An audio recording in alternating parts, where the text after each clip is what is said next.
أقبل تعال فالشوق طال والقلب سما.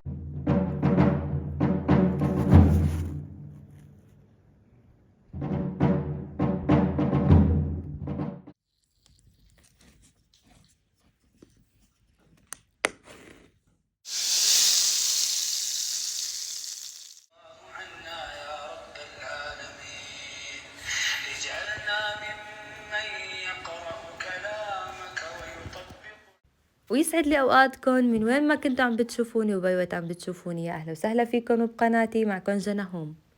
عن جد اشتقت لكم كتير رجعت لكم فيديو جديد وان شاء الله يا رب هيك يعجبكم، فيديو متنوع.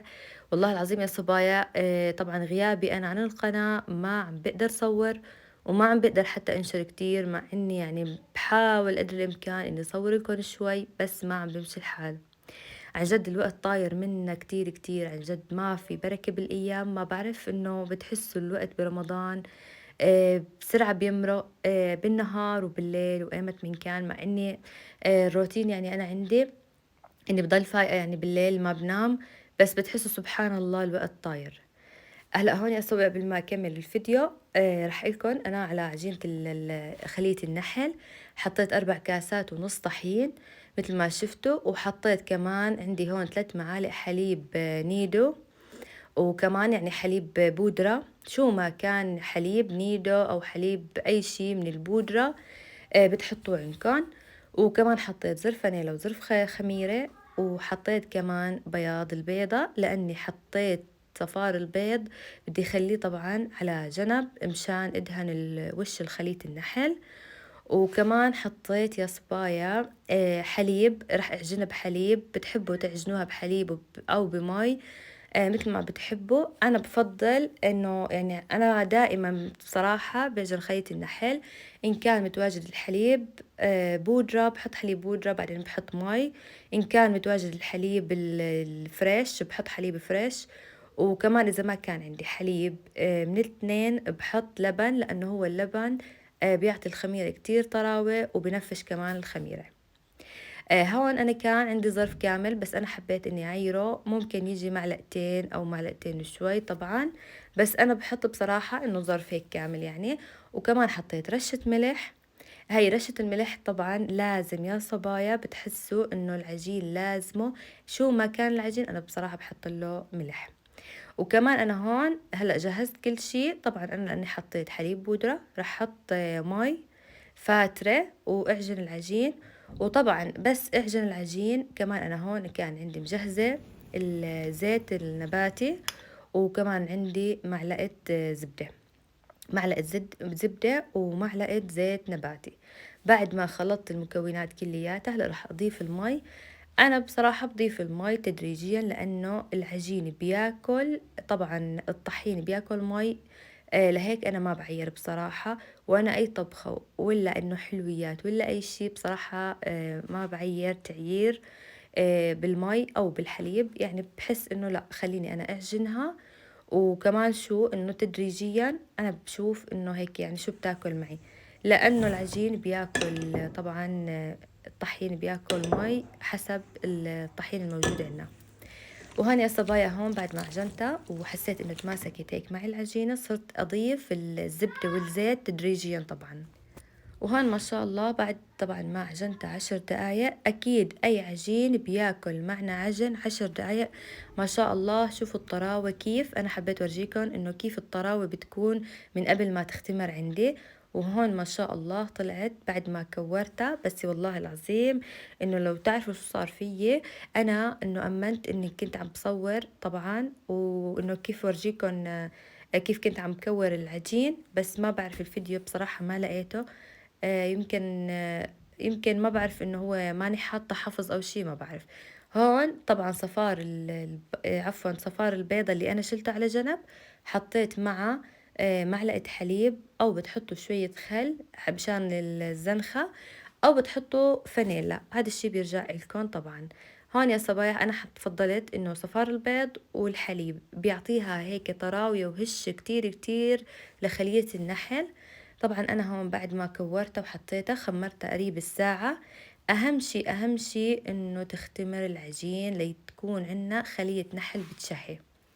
طبعا هون بعد ما خمرتها ساعة طبعا وهيك شويتها، عن جد ما شاء الله بتجنن، طالع عن جد بتشهي القلب والله، كتير طيبة وكتير طرية. أنا طبعا ما حكيت لكم إنه شو حشيتها، أنا بصراحة بحشيها جبنة سائلة، نحن هيك بنحبها، لأني أنا بضيف لها قطر، بكون غالية بكون عفوا مغلية عندي قطر، 3 كاسات سكر وكاسة وتقريبا كاسة ونص مي، وبغليهم قريب 10 دقايق مع معلقة فانيلا صغيرة، وبحطها على الوش. كتير كتير طيبة خلية النحل بالقطر، لهيك أنا بحشيها جبنة مملحة سائلة، وكتير طيبة وكتير عن جد يعني إنه بتعرفوا أنتوا برمضان بنرغب الحلويات، يعني بتحسوا سبحان الله إذا مو برمضان كل يوم هيك تحلينا.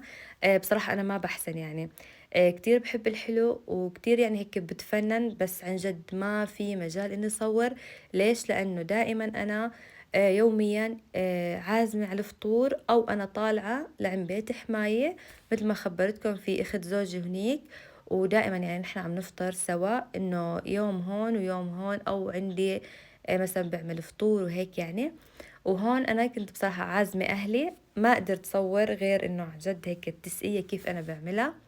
مثل ما شفتوا هون أنا حاطة خبز، وحطيت كمان هيك سنتوم هيك قطعته ناعم كتير، وعصرت عليهم للخبزات هيك عصرة ليمون، ما بده ليمون، في ناس بتعملها بلا ليمون، أنا حطيت هيك عصرة صغيرة بيعطيها هيك طعم كتير كتير طيبة.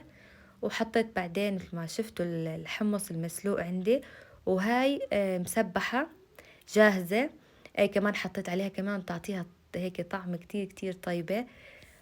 وأكيد يعني هيك إن شاء الله هيك ما بعرف يعني إنه أصور لكم هيك شي يوم يعني إنه كيف أنا بعملها. طبعا هاي اللي على الوجه هاي لبن وطحينة وملح بس، وهيك بخفقهم كتير كتير منيح، وبحطهم كمان هيك على الوش مثل ما شفتوا، والوجه بحط عليه كمون وفلفل أحمر. طبعا هو الفلفل الأحمر مانو هيك حد كتير، فأنا بجيبه بس للتسقية، يعني هيك بكون الحد وسط.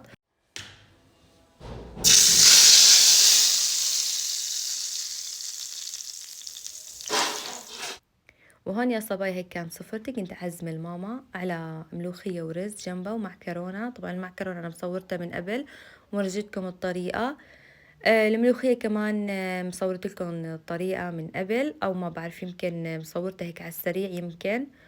وهون يا صبايا بعد ما راحوا أهلي وهيك يعني حبيت إني مثل ما خبرتكم أنا بسهر يعني لحالي تقريبا، هيك بتحسوا إنه الأولاد بس تنام بالليل، يعني لأنه نحن عنا مدارس، هيك الواحد لازم يروق حاله ويدلل حاله شوي عن جد بعد التعب. والله العظيم كتير كتير عم نتعب برمضان بشكل مو طبيعي عن جد والله العظيم. حبيت هيك ورجيكم شوي ونزل لكم شوي من روتيني بعد ما هيك قعدت. طبعا هي القعدة كانت لحالي هيك، وحطيتها المتة، في ناس بتعرف المتة وفي ناس ما بتعرفها. طبعا انا هيك كنت قاعدة ومدلل حالي، هي اسمها الجوزة بنصب فيها متة، وحبيت ورجيكم هيك وانه نزل لكم شوي من روتيني برمضان، بتمنى يعجبكم. وطبعا بعد ما شربت المتة كمان وصورت لكم هيك المطبل لما اجا، وهيك يعني انه شوي يعني والله العظيم اني ما عم بصح لي ابدا ابدا هيك ورجيكم من وصفاتي او شو الاكل اللي انا عم بعمله. والله كنت حابة كتير كتير ورجيكم انه هيك يعني انه شو كل يوم عم نفطر وهيك شوية روتين، بس عن جد كلياتكم بتعرفوا اكيد انه رمضان كتير كتير صعب، وصعب التصوير فيه والمونتاج، ويعني كتير عن جد الوقت ضيق. ان شاء الله هيك يا رب بعد رمضان بلكي هيك بورجيكم الوصفات اكثر ان شاء الله يا رب هيك يعجبكم. وهون يا صبايا هيك بعد ما صبيت متة وكنت حابة هيك أحرق هذا أنا هيك عم بحرق سكر، لأنه بالجوزة كتير كتير تعطيها طعم كتير طيبة، هذا حرق السكر. ودلل نفسك عن جد، يعني أنا كنت هون حابة هيك دلل نفسي، وبعد هالتعب إنه كل النهار الواحد قاعد بالمطبخ وعم بيطبخ ويشتغل وهيك يعني، فبتحسوا أنا هيك بحب إنه على الساعة 2 بالليل بيكونوا ناموا الأولاد، وإنه هيك أقعد هيك شوي على رواق، وبس هيك لبين إنه ما يصير وقت السحور فهيك قاعدة والله أنا عم بشرب متى إجا المطبل، فحبيت ورجيكم ورجع لكم ذكرياتكم لكل حدا برات سوريا. وإن شاء الله بشوفكم بفيديو جديد وروتين جديد. بتمنى يعجبكم هذا الفيديو، هيك شوي قصير بس عن جد يعني اشتقت لكم كتير كتير. حبيت ورجيكم روتين صغير وكمان هيك عن جد ارجع لكم، لأنه عن جد اشتقت لكم كتير كتير. بتمنى يعجبكم هذا الفيديو واللي وصل معي لهون. وإذا لأول مرة كنتوا عم بتشوفوا قناتي ما تنسوا الاشتراك بالقناة وتفعيل زر الجرس حتى يوصلكم. مرحب يا هلال، أهلا أهلا كيف